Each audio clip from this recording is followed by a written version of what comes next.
Welcome to the Rim Break Rodeo. We hope this video helps. In this video, I will explain how to change Ford Explorer oil. First, gather your tools, a wrench, an oil pan, and a new oil filter. Make sure your vehicle is on a level surface and the engine is cool. Safety is key, so use jack stands if you need to lift the vehicle for better access. Also, have the correct type and amount of new motor oil on hand, typically around 6 quarts, depending on your specific model.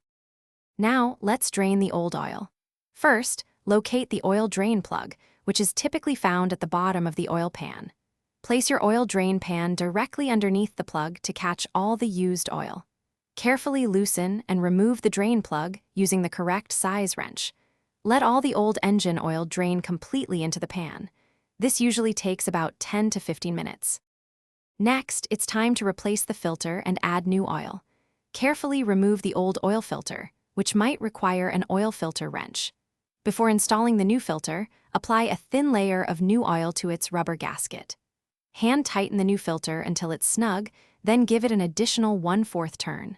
Securely replace the drain plug, then slowly add the new motor oil through the filler cap.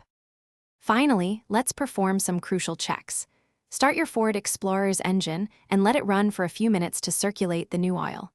While it's running, carefully check for any leaks around the drain plug and the new oil filter. Turn off the engine and wait about 5 minutes for the oil to settle, then check the oil level with the dipstick. Remember to dispose of the used oil responsibly at an approved recycling center. Thanks for watching. Consider subscribing if we helped you.